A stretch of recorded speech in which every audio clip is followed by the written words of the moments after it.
신약성경 히브리서 6장 13절에서 20절 말씀입니다. 다 같이 한 목소리로 받들어 읽겠습니다. 하나님이 아브라함에게 약속하실 때에 가리켜 맹세할 자가 자기보다 더 큰 이가 없으므로 자기를 가리켜 맹세하여 이르시되 내가 반드시 너에게 복주고 복주며 너를 번성하게 하고 번성하게 하리라 하셨더니 그가 이같이 오래 참아 약속을 받았느니라. 사람들은 자기보다 더 큰 자를 가리켜 맹세하나니 맹세는 그들이 다투는 모든 일의 최후 확정이니라.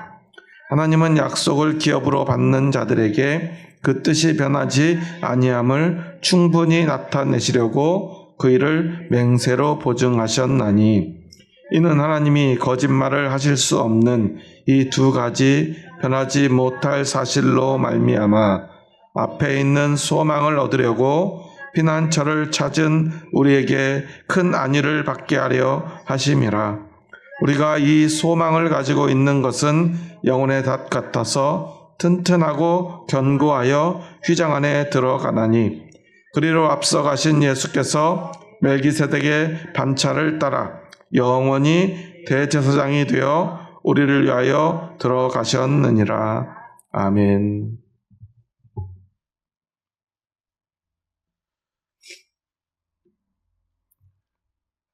오늘 히브리서 저자는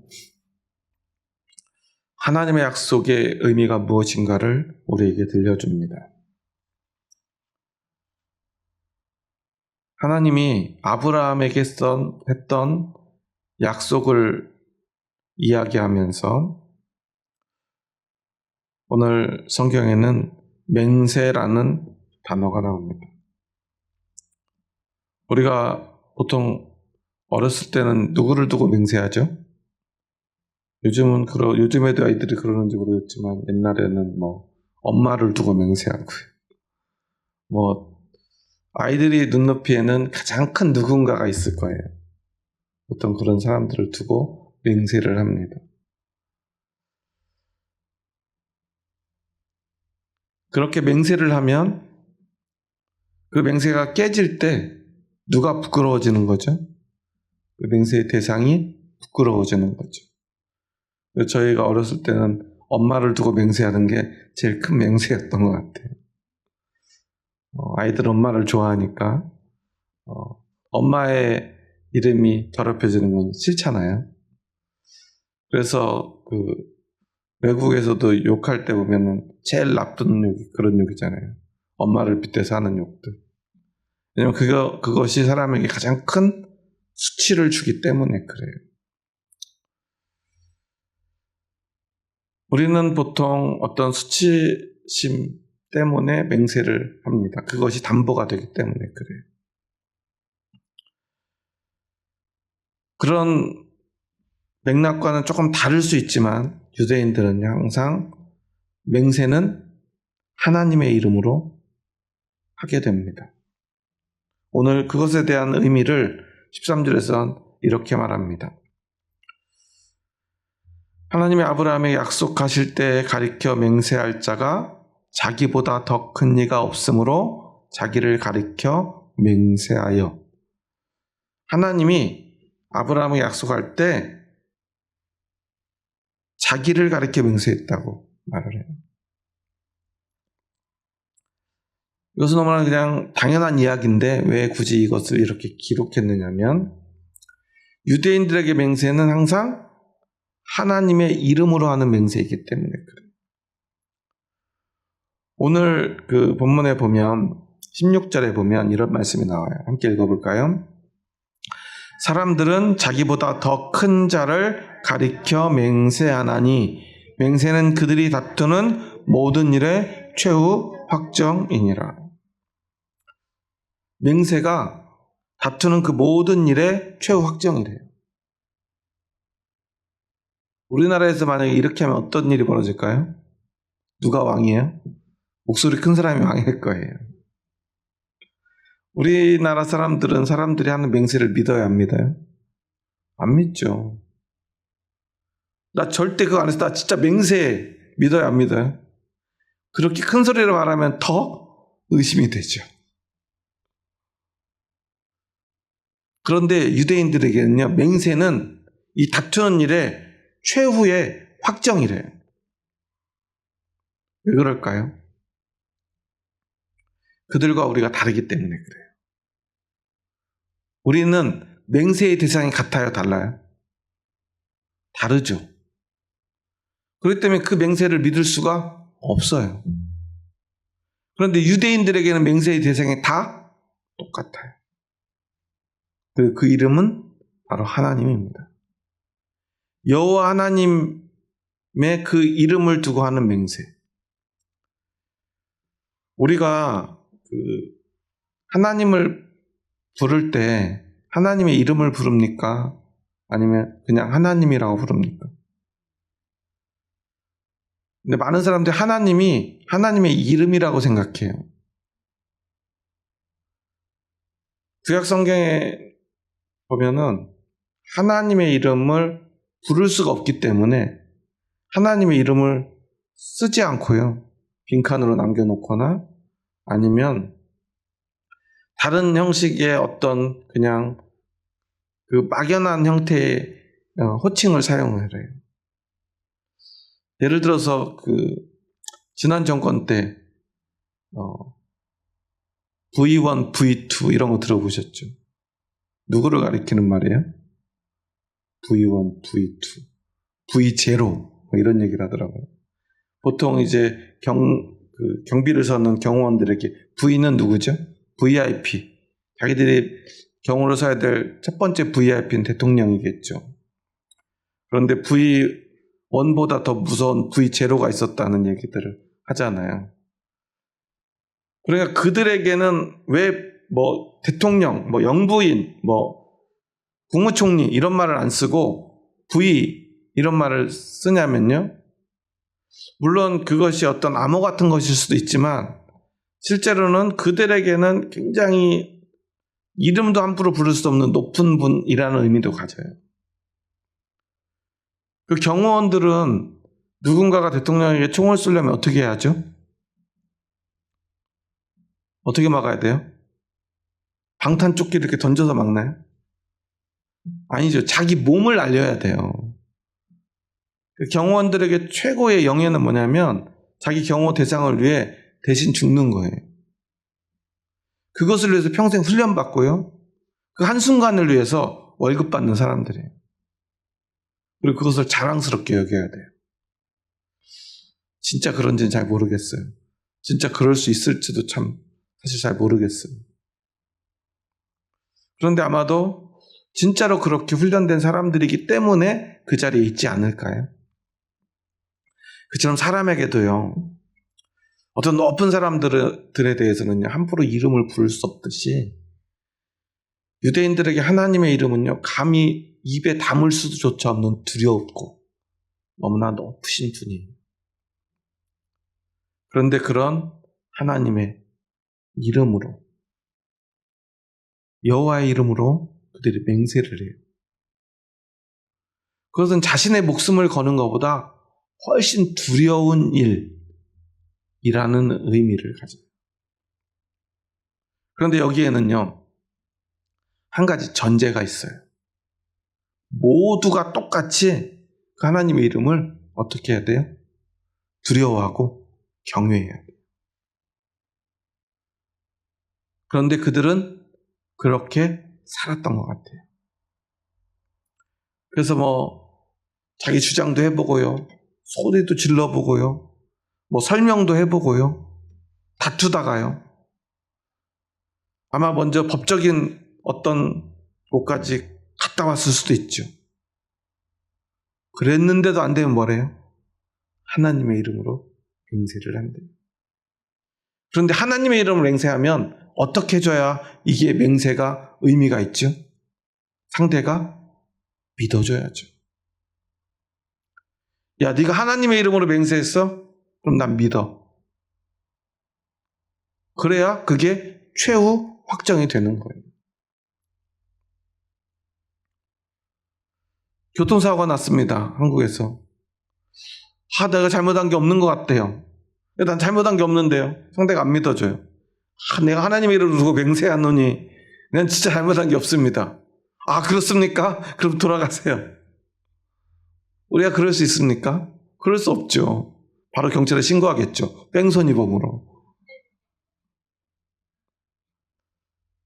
그런데 아마 그 당시에 유대인들에게 그런 일이 벌어졌다면 하나님의 이름으로 맹세하면 그러시냐고, 그럼 돌아가셔도 좋다고 했을지도 몰라요. 그 정도의 효력, 즉 법보다 더 큰 효력을 가지고 있다는 의미로 오늘 히브리서 저자는 말하고 있는 거예요. 사실 우리 입장에서는 이게 안 믿어지죠. 저도 사실은 이 말씀을 읽으면서 진짜 유대인들이 그랬을까 싶어요.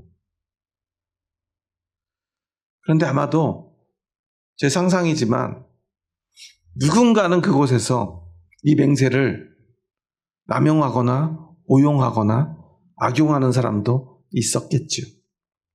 하나님을 두려워하지 않는 사람. 예전에 미국에서 만들어진 어떤 영화에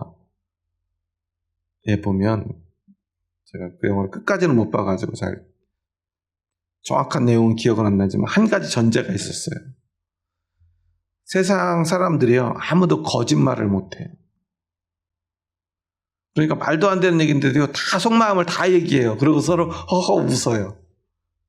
그런데 그곳에 거짓말을 할 수 있는 사람이 한 명 나타납니다. 어느 날 자고 일어났는데 갑자기 주인공은요, 거짓말을 할 수 있게 돼요. 그런데 그 사람이 거짓말해도 사람들은 그 말을 다 어떻게 해요? 믿어요. 왜냐하면 세상에 거짓말이라는 게 없거든요. 어떻게 됐을까요? 거짓말하니까요, 막 엄청 그 남자는 키도 좀 작고 좀 뚱뚱하고 못생겼는데 엄청 예쁜 여자가 말 몇 마디에 그냥 넘어와요. 왜냐면 거짓말을 하니까요. 보통 사람들은 당신은 어디는 예쁘지만 뱃살이 너무 많이 나왔고 이런 이야기를 다 할 수밖에 없어요. 거짓말을 못 하니까요. 나 예쁘지? 예쁘긴 뭐가 예뻐? 막 이렇게 얘기를 하는 세상이에요. 그런데 이 사람은요, 거짓말 할 수 있으니까 온갖 가문이설 할 수 있고요. 거짓말로 사람들을 얼마든지 속일 수가 있어요. 그러니까 사람의 마음을 얻는 것도 너무 쉽고요. 돈 버는 것도 너무 쉬워요. 물건을 사고 거스름돈을 받았는데요, 나 거스름돈 안 줬는데, 그러니까요, 그래요, 죄송합니다 하고 또 줘요. 또 바로 왜 안 주세요? 그러니까 또 줘요. 그냥 거짓말을 혼자밖에 못하니까 그게 뭐가 돼요? 능력이 돼요. 그런데 만약 유대인들 사이에서 맹세를 거짓말로 할 수 있는 능력이 있다면 어떻게 될까요? 모든 사람들을 속일 수 있겠죠. 그런데 실제로 유대인들 가운데는, 그 역사 속에서는 그렇게 하나님을 두려워하지 않는 사람들이 있어 왔다는 사실이에요. 그런 사람이 왕이 되면 그 나라는 어떻게 될까요? 그 나라는 도탄에 빠집니다. 아마도 아합과 이세벨 같은 왕이, 이세벨 같은 여왕이 그렇게 하나님을 두려워하지 않아서 그들은 백성을 속이기가 너무나 쉬웠을 것 같아요. 그럼에도 오늘 성경은 유대인들은 맹세는 그들이 다투는 모든 일의 최후 확정이라고 분명히 말합니다. 왜냐하면 믿음이 있는 사람들에게, 하나님의 백성들에게 하나님의 이름은 세상의 법보다, 세상의 권세보다, 세상의 어떤 이해관계보다 더 크기 때문이에요. 아니, 우리가 세상에 가진 모든 것보다 더 큰 것이기 때문에 감히 그것으로 거짓말할 수 없기 때문입니다. 여러분은 어떻습니까? 여러분은 하나님의 이름으로 맹세하는 것, 그것이 우리의 삶에 또한 어떤 다툼이 일어났을 때 그 모든 일에 최후 확정이 될 만큼 하나님을 믿고 하나님을 경외하며 하나님을 두려워하십니까? 오늘 우리는 이 맹세의 의미를 잘 생각해 보아야 합니다. 그러면서 예를 듭니다. 바로 앞에서 이야기한 아브라함이죠. 아브라함에게 하나님은 약속을 하셨어요. 어떤 약속을 하셨죠? 내 자손이 하늘의 별과 같이 바다의 모래같이 번성하리라. 14절에 보면 이르되 내가 반드시 너에게 복주고 복중에 너를 번성하게 하고 번성하게 하리라 하셨어요. 무엇으로 맹세하셨어요? 하나님은 사람과 맹세할 때 하나님보다 큰 건 없잖아요. 어떤 대상이 없어요. 그래서 하나님은 자신의 이름으로 자신이 맹세할 수밖에 없죠. 그리고 하나님의 백성들은 하나님을 따라서 하나님의 이름으로 맹세하기 시작한 것일 것입니다. 그런데 그런 하나님의 맹세가 어떻게 되었죠? 15절 함께 읽습니다. 그가 이같이 오래 참아 약속을 받았느니라. 그 약속을, 하나님이 맹세한 약속을 받았어요. 근데 어떻게 받았어요? 오래 참아서 받았어요. 이게 무슨 의미죠? 자식이 많아지려면 어떻게 해야죠? 자식을 낳아야죠. 아브라함은 몇 세에 자식을 낳았죠? 100세. 100세면 아무리 현대의학이 발달한 지금도 어떻게 해요? 우리는 다 누구나 뭐라고 생각해요? 곧 돌아가시겠구나. 그렇잖아요. 예전에 제가 아는 분이 목사님 고민이 돼서 누구한테 상의할 사람도 그래서 어떻게 했으면 좋겠냐고 그래서 교회도 안 다니는 분인데 저한테 상의를 하더라고요. 아버지가 90세가 넘었는데 그래서 이제 언제 돌아가실지 모르니까 의사 선생님은 수술하지 말라고 암에 걸리신 거예요. 근데 의사 선생님이 진단을 하자마자 뭐라고 그러냐면 수술하지 않는 게 낫겠습니다. 그러더라는 거예요.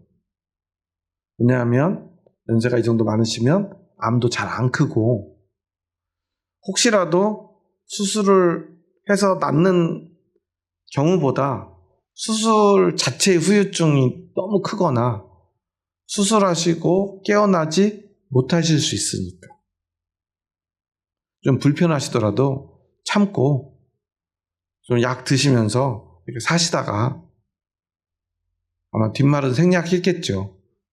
잘못 말하면 혼나니까. 그런데 아버지가 막 화를 내더라는 거예요. 나 수술 받겠다고. 나아야지. 그리고 빨리 수술해가지고 좀 편하게 살아야지. 너무 힘들다고. 나 수술 받겠다고. 의사 선생님도 말리고 아들도 말리는데 본인이 끝끝내 하겠대요. 어떻게 됐을까요? 고집이 얼마나 세신지 끝끝내 수술을 받으셨대요. 그래가지고 저하고 또 얘기하면서도 제가 생각해도 그냥 지금 그 연세시면 안 하시는 게 좋지 않을까요? 그랬더니 그렇죠. 막 그래요. 그렇죠. 이게 무슨 말이죠? 내 말이 맞죠? 그런 뜻이잖아요. 그러니까 자기가 불효자가 된 것 같은데 아무리 생각해도 아버지를 위해서 그게 나은 것 같은 거예요. 그런데 혹시라도 이 말을 자기가 막 하기가 힘든 거예요. 왜냐하면 아버지 병을 안 고쳐주는 불효자처럼 느껴질까. 사실은 근데 제가 그분을 보면 혼자서 그 90세 아버지를 다 돌봐요. 막 직장생활하고 가정 돌보고 틈만 나면 무슨 일에서 전화하면은 항상 저 아버지한테 가는 길인데 아버지 내 갔다가 오는 길인데 늘 그래요. 그렇게 효자인데도요 걱정이 됐나 봐요. 그런데 결국 수술을 했어요. 아버지의 그 굳건한 그 고집으로. 그래서 제가 수술하고서는 걱정을 하길래 기도해 드리겠다고, 기도하겠다고. 감사하게 수술이 너무 잘 되셨어요. 그래서 너무 건강하게 잘 사신대요. 그러면서 막 그런데 거봐라, 내가 수술하고 싶다고 그랬잖아. 그건 어떻게 됐을까요? 얼마 전에 돌아가셨어요. 물론 그래도 수술하셔서 좀 건강하게 사시다 돌아가셨죠. 수술이 잘 됐어요. 거의 완벽할 정도로. 그렇지만 결국 돌아가실 나이가 되셨던 거죠. 그런데 아브라함은요, 그 나이가 돼서 첫 아들을 낳아요. 그런데 하나님은 너희 자손이 번성할 건데 저 하늘의 별이 보이냐? 셀 수 있겠니? 셀 수 없는 자손이 될 거예요. 바다에 가봐. 모래 있지. 너 한번 세봐. 셀 수 있겠니? 못 세겠지. 내가 내 이름으로 맹세해. 그런데 100세에 한 명. 그러면 100세부터 많이 낳으면 되죠. 그때 힘이 좋아가지고 여럿이 낳을 수 있었으면 좋았겠지만 100세에 낳은 것도 기적같이 말도 안 되게 낳은 거고요. 그리고 중요한 건 더 이상의 아들을 낳지 못했고요. 그러면 그 아들을 많이 낳겠구나. 아브라함이 첫째 아들을 100세에 낳고 손주를 몇 세에 보죠? 60년이 지나가지고요. 아들을 낳았는데 그것도 딱 한 번. 자신 하나밖에 없는 아들이요. 아들을 딱 한 번 낳아요. 근데 다행히 쌍둥이를 낳아요. 에서하고. 2번도 안 낳아요. 딱 한 번 낳아서. 근데 다행히 쌍둥이 낳아서 그나마 2배. 그리고 2배면 100% 성장이니까 좀 낫지 않냐 생각할 수 있지만 그런 걸 번성이라고 우리는 이야기하지 않죠. 그리고 아마도 아브라함은 그 야곱이 많은 아들 12명 정도 낳았으니까 많이 낳았죠. 그런 모습들을 제대로 보았는지 잘 모르겠지만 아마 그런 나이대로 보자면 그런 모습들을 제대로 보지 못하고 아브라함은 세상을 떠났을 거예요. 그런데 왜 사람들은 아브라함을 믿음의 조상이라 부르느냐? 오래 참아서 그 약속을 받았지만 100세의 아들을 낳고 60년이나 아들 낳은 이후에도 그 아들도 제대로 아들을 낳지 않아요. 오죽하면 아들을 낳는 게 문제가 아니라 나이 40 먹도록 장가를 안 가니까 자기 종을 보내가지고 제발 신부까지 좀 데려와라. 그래가지고 저 멀리까지 가가지고 신부감을 잡아다가 억지로 결혼을 시키잖아요. 내가 자식은 하나밖에 못 낳았어도 이 자식은 자식을 많이 낳겠지 했는데 결혼도 안 하고 있으니까요. 그리고 결혼했는데도 자식이 감감무소식이에요. 손주를 더 늦게 지나서 수십 년이 지나서야 손주를 보니 얼마나 힘이 들었겠습니까? 그런데 오랜 시간 그렇게 기다려도 그리고 그 약속에 단 한 점, 2점밖에는 보지 못했지만 하지만 아브라함은 끝끝내 그 완전한 약속의 성취를 믿었기 때문에 그가 믿음의 조상이라 불릴 수 있었던 것입니다. 그런데 오늘 우리의 믿음은 어떤 것입니까? 우리는 하나님께 구한 것을 기필코 봐야만 믿죠. 제가 지난번에도 한번 기도 노트 얘기를 한번 했었는데 그래서 예전에 제가 그 선교단체에서 훈련받을 때는 저도 나중에 내가 목회를 하면 성도들한테 기도 노트를 쓰게 해야 되겠다 이런 결심을 한 적도 있었어요. 그런데 제가 목회를 하면서 깨달은 건 하나님이 우리에게 응답하시는 어떤 응답들을 기록하고 그것에 감사하는 것 너무나 중요하죠. 그리고 내가 간절히 구한 것, 하나님이 나에게 명한 것, 그것들이 성취되어가는 과정을 확인하는 것은 너무나 중요하죠. 하지만 진짜 중요한 것은 내가 기도한 것을, 하나님이 나에게 약속한 것을 내 눈으로 확인하는 것이 더 중요한 게 아니라는 사실을 깨달았다는 것입니다. 그런데 우리는 그것을 확인해야만 직성이 풀리는 것 같아요. 그래서 그걸요 일일이 노트에 기록합니다. 하나님, 내가 며칠부터 기도를 시작해가지고 지금 104일째 됐는데 아직 하나도 이루어지지 않았습니다.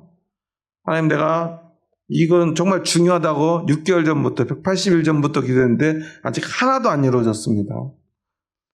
다행히 1년 전부터 기도한 건 지금 50% 정도 성취됐네요. 이 모습을 한번 상상해 보세요. 물론 그렇게 하는 사람은 없겠지만, 우리가 그 노트를 보고 간절히 기도하는 건 참 좋지만, 마치 우리가, 요즘도 그런 게 있는지 모르겠지만, 저희 어머니는 이제 어렸을 때 저희 집이 가난하다 보니까 늘 일수돈을 썼었어요. 써보셨나요, 혹시? 일수 찍는 사람들에게 제일 생명과도 같은 게 뭐죠? 일수 수첩 아시나요? 옛날 요만한 하얀색 수첩. 거기에 날짜별로 그날 얼마 갚았는지 이런 걸, 그 금액을 쓰고 도장을 다 찍어요, 양쪽이. 그래서 나중에 이제 전체 금액을 이제 다 갚아야만 일수가 끝나는 거예요. 돈을 빌리고 일수로 돈을 갚는 거예요. 장사하는 사람들이 많이 했던 거고요. 저는 어느 날 기도노트가 마치 그 일수장부 같이 느껴져서 불편해지기 시작했어요. 하나님이 약속하셨으면 우리는 믿고 하나님이 성취하실 것을 믿고 기다리는 것이지, 우리가 그것을 보는 것이 중요한 게 아니구나. 중요한 건 믿음이지 얼마큼 몇 프로 성취됐냐가 중요한 게 아니라는 사실이에요. 성경은 늘 우리에게 그것을 가르쳐 주시는데 우리는 늘 확인만 하려고 해요. 너무나 많은 사람들이 교회를 왜 떠나냐면요, 하나님의 약속을 안 지켜서 떠나요. 여러분 생각해 보세요. 우리 교회가 잘 부흥이 안 되잖아요. 물론 제가 설교를 잘 못하는 이유가 제일 크겠지만, 저는 그 다음으로 큰 이유는 하나님의 약속을 잘 안 지키시기 때문이라고 믿어요. 무슨 말이냐면, 만약에 우리 교회가 기도 맛집으로 소문만 난다면 우리 교회는 금방 부흥될 수 있어요. 기도하면 하나님, 저는 1년에 한 연봉 1억 정도 원합니다 라고 기도해서, 여기서 기도해서 6개월 정도 기도하면 한 5천만 원 정도 연봉이 되고, 1년 정도 안 쉬고 기도하면 한 1억 정도 연봉 버는 사람이 된다고 소문이 나요. 기도하면 3년 쉬지 않고 기도하면 서울대 합격하고, 한 2년 정도 하면 또 그 외에 서울권, 수도권 대학 합격하고, 이렇게 분명하게 약속만 하나님이 지켜주신다면 우리 교회는 아마 금방 부흥될 거고요. 우리 교인들이 나가서 전도할 때요, 아마 위풍당당할 거예요. 근데 우리 교인들 밖에 나가 전도하면 되게 위축돼 있죠. 뭔가 죄송한 사람들 같이 전도하잖아요. 뭔가 미안하게 전도하잖아요, 우리가. 그러지 않습니까? 왜 그래요? 하나님 약속을 잘 안 지키셔서 그래요. 우리 생각에. 우리의 마음속에 그런 게 있는 거예요. 잘 안 될 것 같은 마음. 뭔가 하나님을 믿긴 믿지만 확실치 않은 그 마음. 뭔가 그래서 자신이 없는 그 모습. 우리가 그렇게 살아가고 있는 거예요.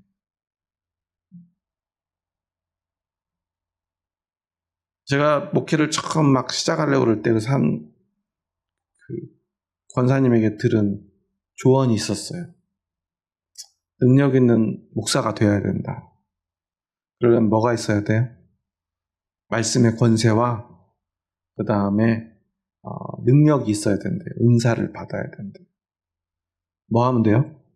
병도 고치고 방언도 하고 예언도 하고. 그런 은사가 없으면 아무리 강단에서 입으로 쫑알쫑알해도 안 된대요. 제가 지금도 그 말이 기억이 생생하게 나요. 그래서 그때 참 고민했어요. 그만둘까. 제가 아무리 저를 돌아봐도 그렇게 능력과 권세가 있어 보이진 않아서요. 그런데 저는요, 그래도 지금 목회를 해요. 왜냐하면 권세 때문이 아닙니다. 드러나는 능력 때문이 아닙니다. 뭔가 여기서 선포하면은 어떤 일들이 일어나고 병든 자들이 오면 병이 고쳐지고 기도하면 소원이 성취되고 그러면 많은 사람들이 그 교회로 몰려들겠죠. 우리 예수정원교회는 아마 소원 성취 맛집으로 소문이 나서 웬만한 점집보다 더 문전성취를 이룰 거라고 저는 생각해요. 그런데 이곳에는 그러한 약속의 성취는 많이 일어나진 않았던 것 같아요. 물론 하나님이 정말 우리가 잃어버리지 않고 잊어버리지 않을 만큼 하나님이 어떤 약속들을 성취하게 해주시고 우리의 간절한 기도를 이루어 주셨던 건 분명해요. 그렇다고 그것이 우리의 성에 차진 않겠죠. 그런데 우리에게 정말 중요한 것은 그것이 아니라는 거예요. 아브라함에게도 마찬가지입니다. 만약에 그 아들이 그 하나님의 약속의 성취가 그 믿음보다 더 중요했다면 어떻게 아브라함이 이삭을 데리고 그 이삭을 잡아서 제물로 바치려고 산으로 데려갈 수 있겠습니까? 저는 참 그 장면이 아무리 돌아보고 또 돌아봐도 너무 신기해요. 하나밖에 없는 아들을요, 제물로 바치려고요. 그 아들에게 뭐를 짊어지우죠? 자기 불태울 나무를 등에 메고 산으로 데려가요. 여러분 그 모습 상상해 보세요. 이삭은 나무에 막 등에 무거운 나무 짐을 짊어지고 올라가. 그 나무는 뭐 할 때 쓰는 거예요? 자기 불태울 때. 아브라함이 앞서가다가 그 모습을 돌아보면서 어떤 생각이 들었을까요? 저라면 한숨이 절로 나왔을 것 같아요.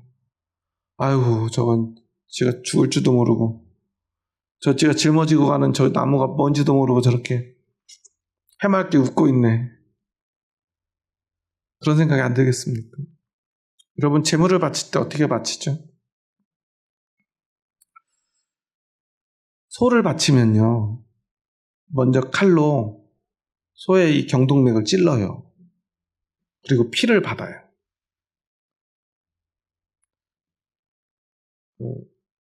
이 피는 그 지역에서 여러 가지 의미가 있어요. 그 성경에서 하나님은 피를 먹지 못하게 했죠. 왜냐하면 생명의 근원이 거기서 나기 때문이에요. 그러니까 피가 부정한 것은 아니지만 피를 먹는 것은 부정한 일이에요. 그래서 피는요, 먹지 않아요. 우리는 피를 잘 먹죠. 선지도 먹고 순대도 먹고 그러잖아요. 그러니까 우리는 그거 먹으면 부정해지냐? 그건 아니지만 그때 당시에 그 약속인 거예요. 하나님과 그 이스라엘 백성들 사이에. 그래서 그 피는 따로 받아냅니다. 피가 다 빠질 때까지. 그래서 피를 다 쏟고 죽을 때까지 기다린 후에 피를 다 쏟아 죽으면 그 가죽을 벗기고요. 그 내장을 발라내고요. 그 뼈를 하나하나 살과 분리시켜요. 이삭을 제물로 바치려면 어떻게 해야 돼요? 그 과정을 아버지가 손수해야 돼요. 하나님이 아브라함아 하고 아브라함을 말리실 때 아브라함이 뭐 하고 있었다 그러죠? 칼을 들었다 그러잖아요. 칼로 뭐 하려고 그래요? 아들이 목을 찌르래요. 목을 찌르면 다음에 어떻게 해야 돼요? 그 아들이 피를 쏟고 죽어가는 모습, 눈에서 그 생명이 사라지는 모습을 봐야 돼요. 그리고 그 아이의 가죽을 벗겨야 돼요. 내장을 발라내고요. 살을 포를 떠가지고 뼈를 분리하고 그 살을 태워서 하나님께 드려야 돼요. 여러분 생각해 보세요. 자신의 오직 하나의 소원이 그 아들 하나예요. 그리고 자신의 남은 소망은 그 아들 하나뿐인데요. 그 아들을 그렇게 하나님께 바치겠다고 그곳으로 걸어가요. 무엇 때문입니까? 믿음 때문이에요.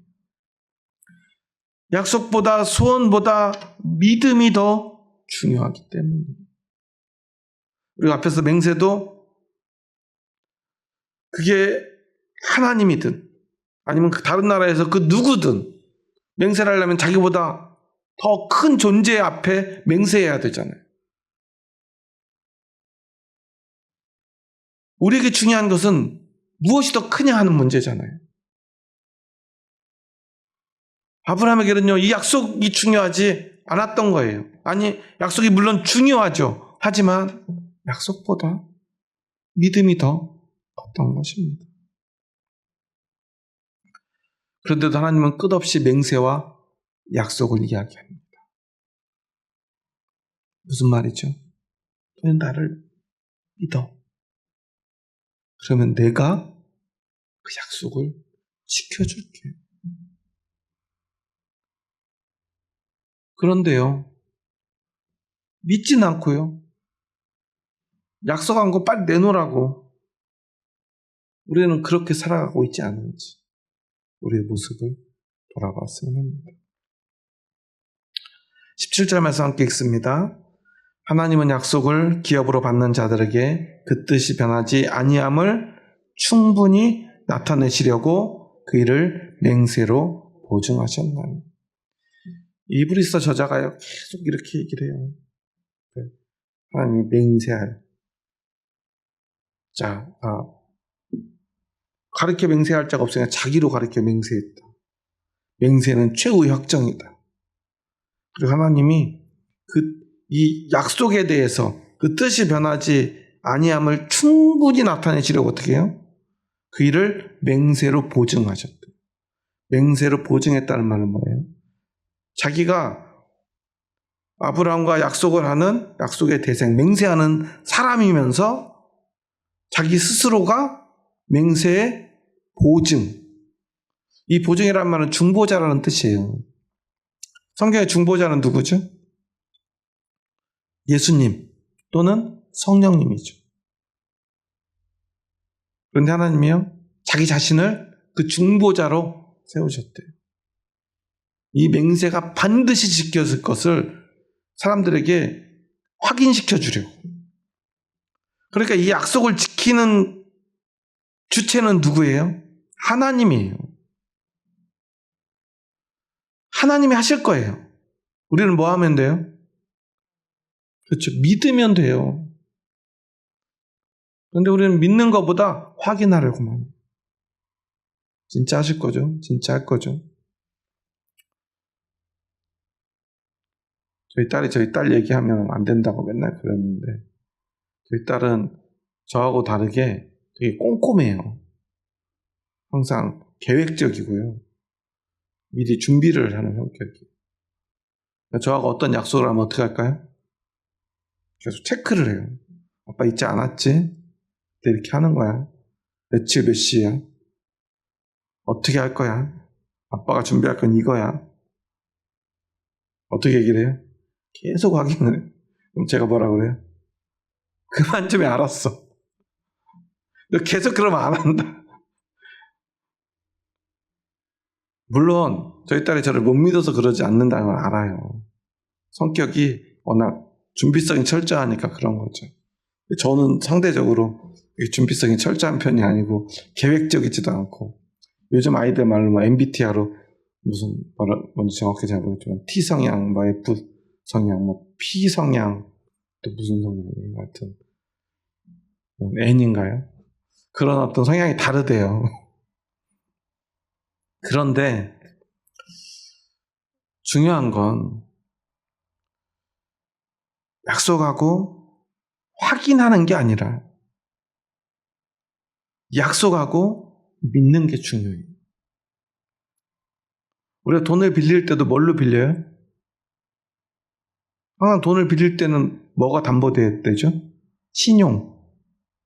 신용은 뭐 하는 거예요? 믿는 거죠. 세상의 믿음은 뭐에 있어요? 세상의 믿음은 뭐에 있어요? 돈에 있죠. 그래서 제가 은행 가서 은행을 첫 번째 가가지고 되게 충격받았던 게, 어떻게 하면 돈을 빌릴 수 있나 했더니 신용이 높으면 됩니다. 저 목사입니다. 신용이 빵점이에요. 왜냐하면 제가 목사라고 그러니까 거기서 뭐라고 물어봤을 것 같으세요? 아, 목사님이니까 믿음이 좋으신가 물어볼 줄 알았는데 그걸 안 물어봐요. 뭘 물어보냐면 성도가 몇 명인지 물어봐요. 한 주에 헌금이 얼마인지 물어봐요. 그리고 여러분 그거 아세요? 실제 지금은 어떤지 모르겠는데 예전에 제가 부교육자 때 교회에서 대출을 받은 적이 한 번 있었는데 은행에서 나와요. 나와서 뭐 하는지 아시나요? 나와서 카운터기를 가지고 성도 들어오는 숫자를 세요. 이번 주일에 몇 명이 왔는지. 한 번 아니고 여러 번을 세요. 평균, 그냥 한 번은 이렇게 이벤트로 사람들을 이렇게 불러 모아서 초청잔치 할 수도 있잖아요. 그러니까 뭐 한 달 정도 이렇게 와가지고, 몰래 와가지고 카운터를 세요. 이게 몇 명인지. 헌금을 어느 정도가 나올지. 신용 담보는 뭐가 돼요? 매주 나오는 헌금하는 사람의 숫자예요. 세상은요, 그게 맞아요. 마음이 중요한 게 아니에요. 믿음이 중요한 게 아니에요. 세상은 믿을 수 있는 담보물이 중요한 곳이에요. 왜냐하면 세상은 돈에 의해서 움직이니까요. 그런데 교회는 어때야 돼요? 교회는 돈이 중요하지 않아요. 담보가 중요하지 않아요. 우리에게는 오직 믿음이 중요해요. 담보가 없이도 하나님을 믿는 거예요. 하나님이 이때까지 이만큼 안 해주셔도 우리는 믿는 거예요. 사실 안 믿으면 어떻게 해요? 그것도 어쩔 수 없어요. 아브라함이 하나님이 이렇게 너무 내 생각과 다르게 주신다고 하나님한테 어떻게 했죠? 아브라함은 아무것도 하지 않았어요. 그냥 믿었어요. 그렇게 믿음의 결과는 뭐예요? 이삭을 죽이래요. 그런데도 그 이삭을 죽이러 가요.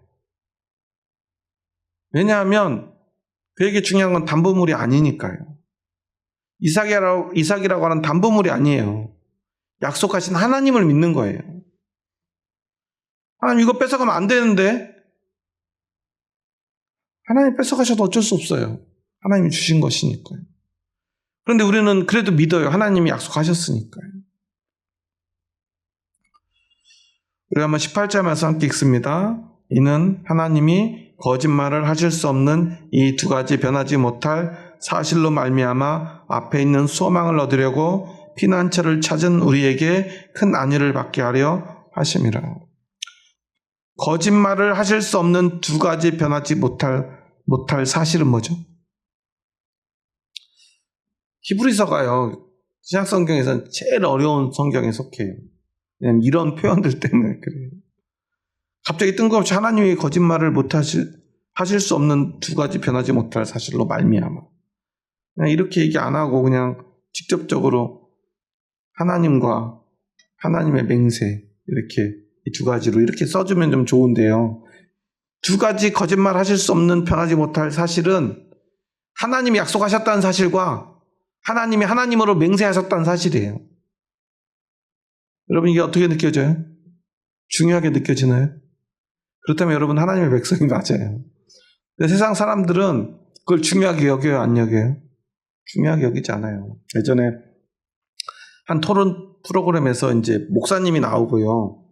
다른 종교를 가진 사람들하고 막 대화를 해요. 근데 대화를 할 때마다 뭐 이건 이런 거 같은데 이거 왜 이렇게 교회는 얘기하냐 그러니까 성경 몇 장 몇 절에 보면 이렇게 말씀하고 있어요. 막 계속 대답을 해요. 나중에 이 진행자가 뭐라고 그러냐면 아니 뭐 목사님은 뭐 성경 말씀 말고는 뭐 하실 말씀이 없으세요? 아니 그러니까 뭐 그거 성경에서 그랬다고 하는 말을 내가 알겠는데 성경이 그렇게 하면 그게 사실인가요? 그걸 어떻게 믿죠? 성경 말씀을 믿는 목사님이야 믿겠지만 나는 그 성경 자체를 안 믿는 사람한테 계속 성경에 있는 이야기로 그 근거를 이야기해봤자 그 근거가 빈약한 소리 아닙니까? 저는 그 얘기를 듣고 너무 충격을 받았어요. 우리는 그런 생각을 한 번도 안 해봤는데 교회 다니는 사람들은 그런 생각을 한 번도 안 해보잖아요. 그런데 교회 안 다니는 사람들에게는 그게 당연하구나. 누군가에게는요, 하나님이 아무리 하나님의 이름을 맹세해도 아무것도 아닐 수 있어요. 하지만 그것이 자신의 생명보다, 아들의 생명보다 중요한 사람도 있어요. 아브라함처럼. 중요한 건 내가 어떤 사람이냐예요. 그렇지 않습니까? 그런데 이 하나님이 거짓말을 하실 수 없는 이 두 가지 변하지 못할 사실을 믿는 사람의 삶은 어떤가? 그것을 이제 18절 후반부에서 20절까지 우리에게 들려주는 거예요. 그것을 말미암아 앞에 있는 소망을 얻으려고 피난처를 찾은 우리에게 큰 안위를 받게 하려 하심이라. 앞에 있는 소망은 뭐예요? 마치 그림 그리듯 그 앞에 뭐 소망이 있겠죠. 우리 앞에 있는 소망은 무엇입니까?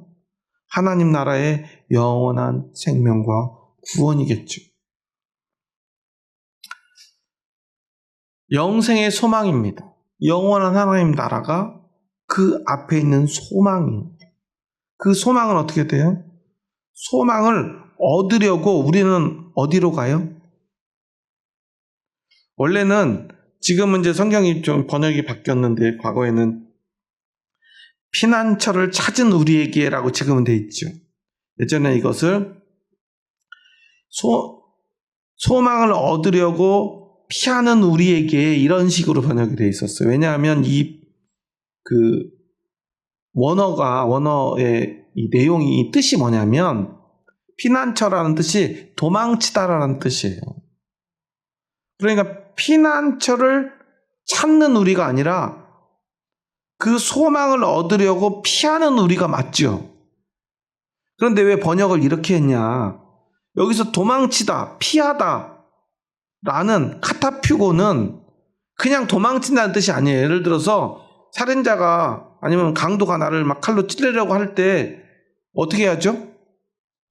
예전에 그 경찰학교에서 특수부대원들을 가르치는 교관이 그런 얘기를 하더라고요. 그 사람 자기는 평생을 무술을 연습하고 많은 범죄자들과도 만났지만 실전에서 칼을 든 범죄자를 만났을 때 최고의 방법은 도망치는 거다라고 가르치더라고요. 특수부대원들한테 지금 칼을 찌르면 어떻게 맞고 어떻게 할지를 가르치면서요, 마지막에 그 사람이 하는 말이에요. 이걸 맞고 뭐 이렇게 피하고 몸을 찌르려고 그러면 항상 옆으로 돌아서래요. 왜냐하면 칼로 찔렸을 때 어디 찔리는 게 나아요?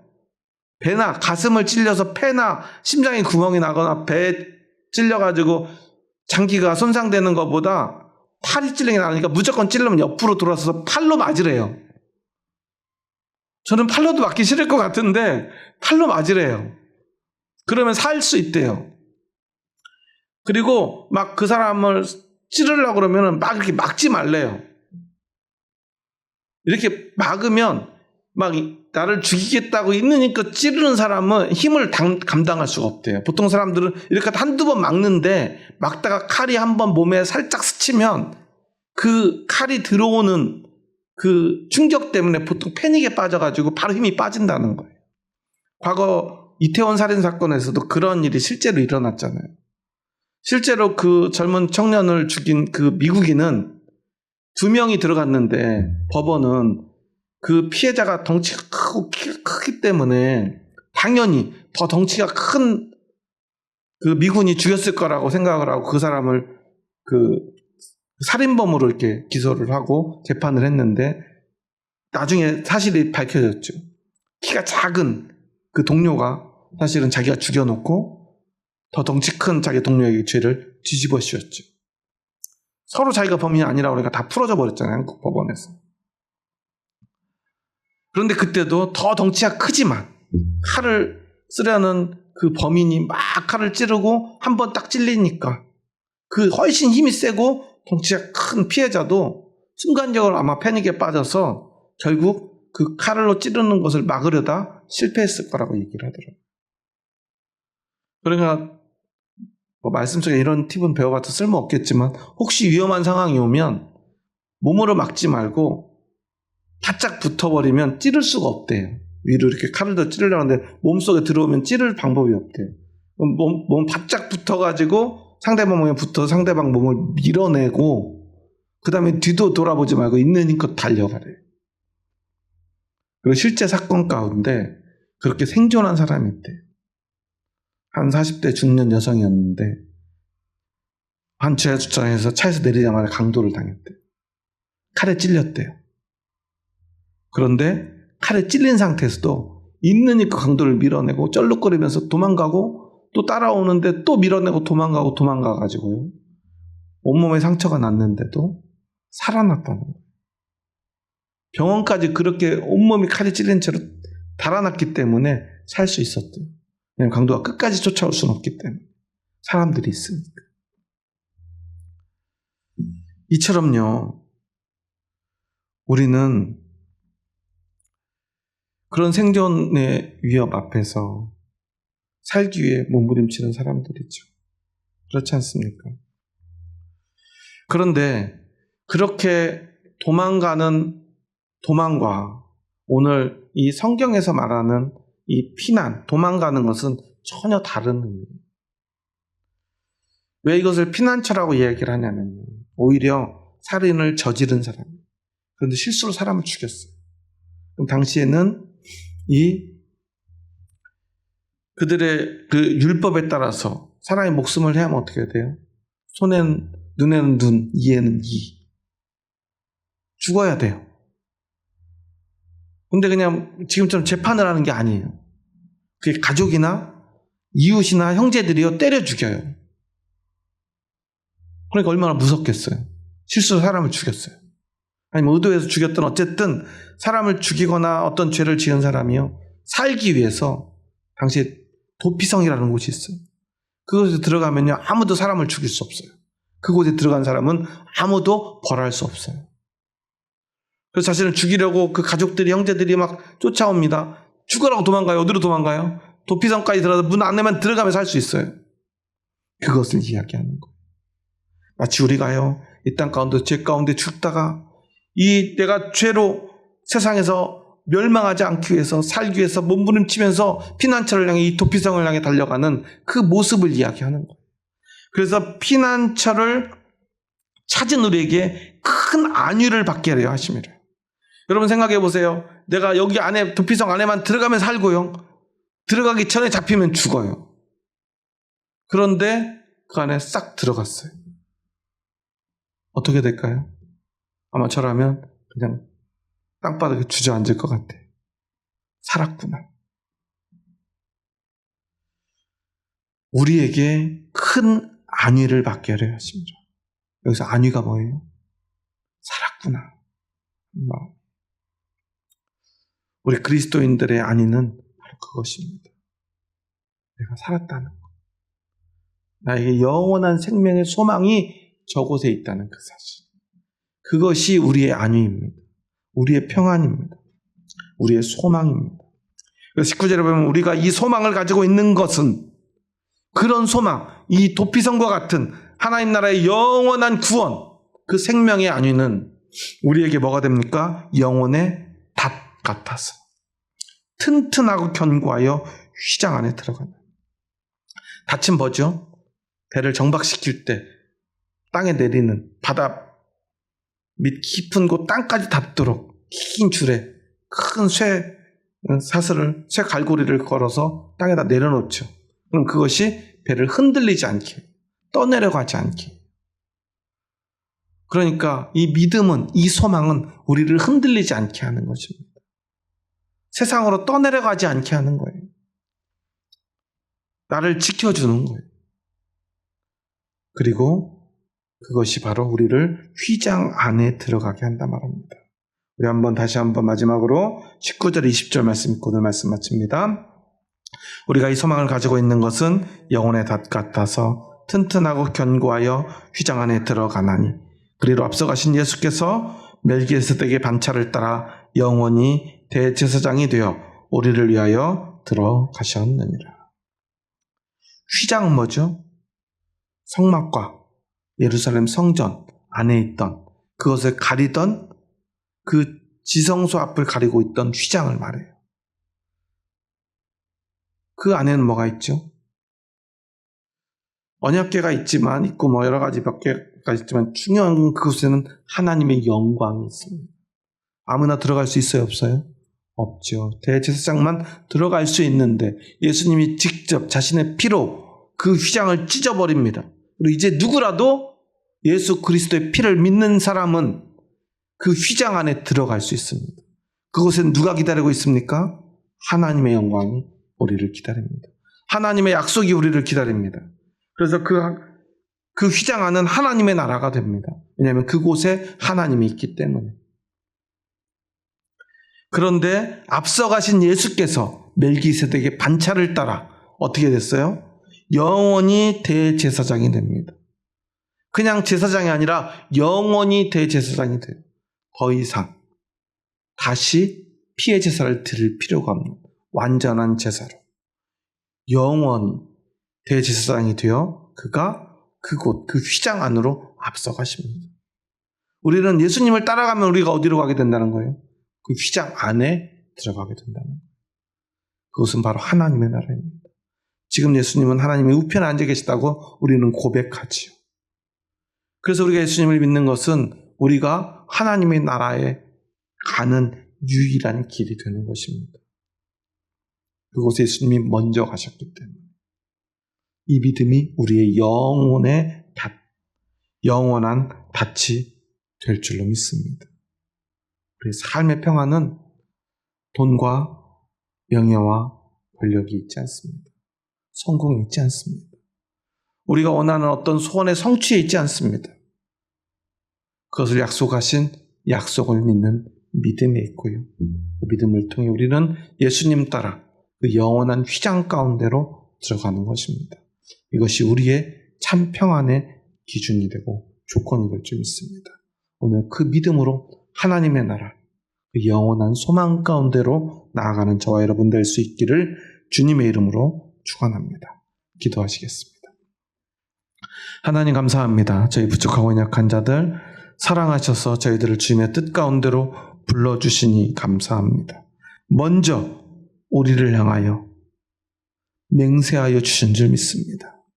아브라함에게 자신을 가리켜 맹세하셨던 것처럼 이제 자신을 가리켜 맹세하시고 그 아들을 보내사 그 아들을 통하여 그 아들의 피로 우리를 영원한 생명의 소망 가운데로 영혼의 닻을 가지고 살아갈 수 있도록 허락하여 주신 줄 믿습니다.